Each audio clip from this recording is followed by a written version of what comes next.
Now, when I was filming this locomotive running in my last video, well, you know, on its, well, pretty much its first run on her running in, she seemed to run absolutely fine. Well, she gets the power absolutely fine, you know, and there's a nice smooth green light on whenever she's running, and the light on the front works well as well. It's a fantastic model, and when you were seeing her running on the last video, you know, after I'd shown her out of the box and that, she was running absolutely fine forwards, and then I decided to run her backwards because it says, of course, in running in, recommended running moderate speed in both directions, of course. It was then when rod problems suddenly appeared, and it's to do with, just pick it up there, the part of the rod there which moves backwards and forwards. It's a little bit of plastic on this sort of black rod thing here, well, which the front of the con rod on the front driving wheel goes behind. It's a little bit of plastic, again, which goes back and forwards on like a tube there, in and out of the cylinder. So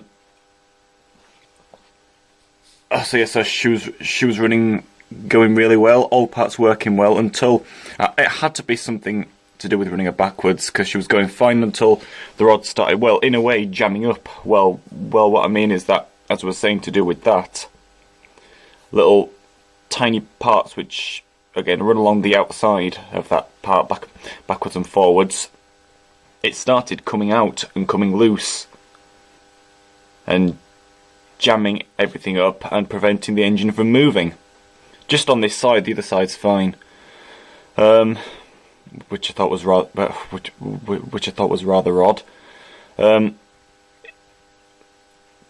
after I started running, after I stopped running her backwards, I then ran her forwards again, because well, really, with a model like this, as I was saying, I really think it was, because she was running, it was absolutely fine at first going forwards. There was a chance it was something to do with going backwards, but with a model like this, I'm sure with two others as well, a model which has a light on the front, most people will probably run this model in the forward position only.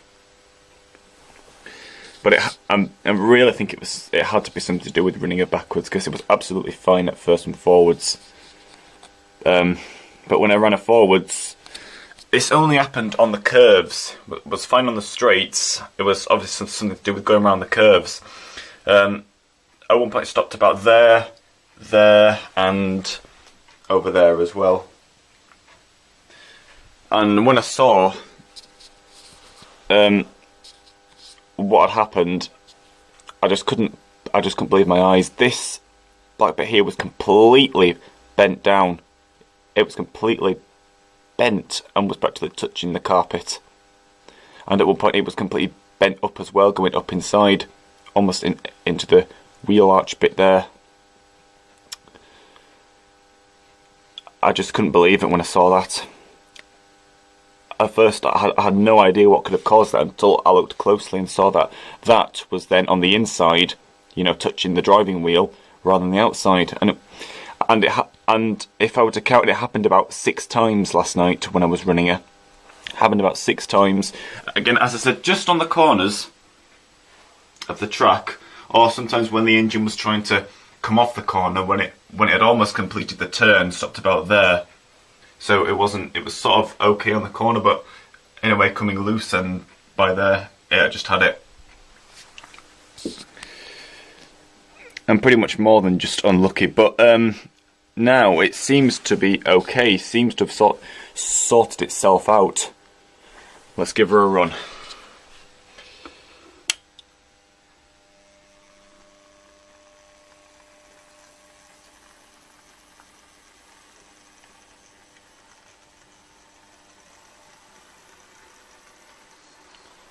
Yeah, because again, what would happen is that would come loose, the engine would just suddenly stop.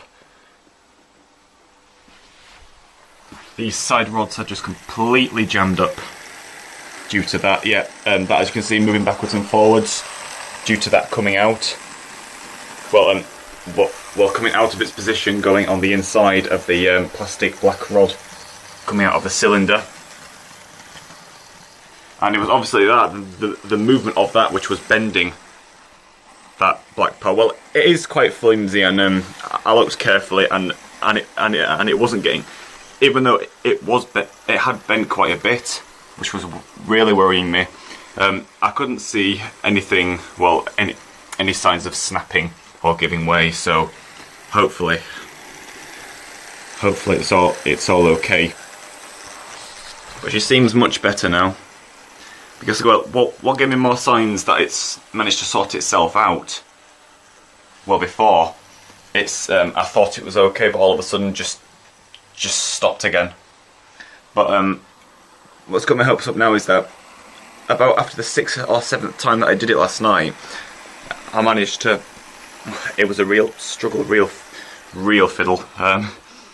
Just managed to just very gently and carefully put that moving part back into position, you know, on the outside of that, of the black fork shape, well, rod part, whatever it is. Just managed to put it back in position. Then it started going around the corners and was making a clicking noise, and that obviously meant that something was going on, but it wasn't fully coming off, and it wasn't completely jamming the rods on this side up and preventing it from moving. So that was in a way an improvement, since whatever was happening was, well, whatever was jamming was managing to free itself, and was managing to stay into position. So it seems better now. The only thing is,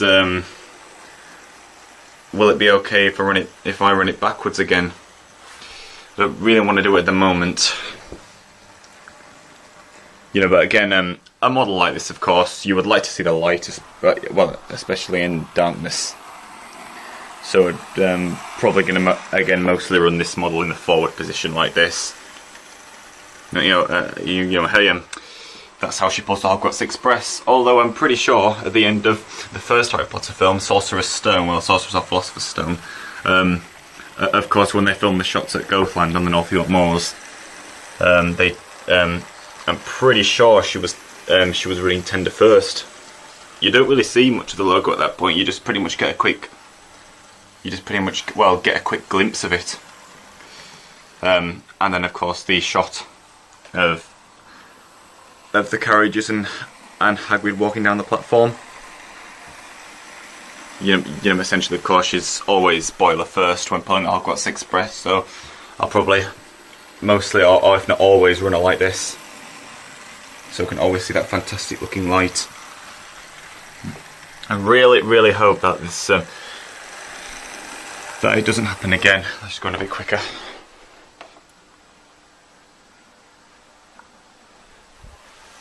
I really hope it doesn't happen again. Really, it can't, because, well, in my opinion, it just can't, because how hard this original model is to get hold of now. You know, again, of course, the gold-plated one is dead easy to find, but that's a little bit out of my price range, of course, and probably with a few others. But just that one site I found this one on, and again, of course, as I said in the video last night,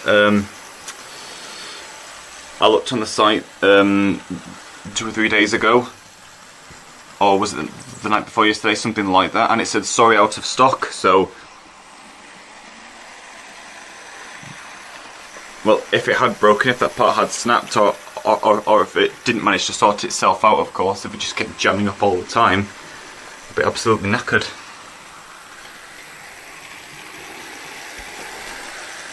So that's all fingers crossed out there.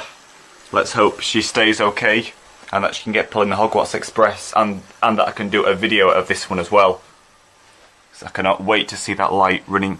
Well, I cannot wait to see that light on and pulling the Hogwarts Express.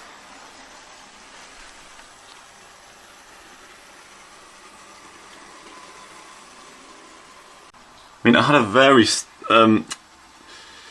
very similar problem, well, but only minor with the locomotive looking at here. Well, the outline picture of it, you all know which one it is. The Hornby large Prairie in GWR green number 5108. When I first put that one on the track, it started going, all of a sudden stopped, but still got its power. But it had to be something to do with those rod parts there towards the front, because I heard like a clicking or snapping noise. Well, I checked it carefully and nothing appeared to have snapped. I heard that noise once, she stopped, I didn't know what to do, just gave it a little bit more power, then the click noise came again, and then she was off, and that hasn't happened since. And she's a really smooth operator, this one. Well, the same with the same with the new Hogwarts engine. Just look how smooth she's running.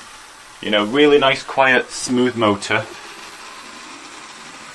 Lovely front light. But for some reason, that rod part just did not want to stay on last night. I hope it's changed its mind now and wants to stay where it is. So yeah, some of you out there may have had trouble like this, you know. But again, as I was saying, it only happened once with this locomotive here, the large Prairie, and again, hasn't happened since. As soon as it clicked the second time, she was off and running really well. Still very puzzling though.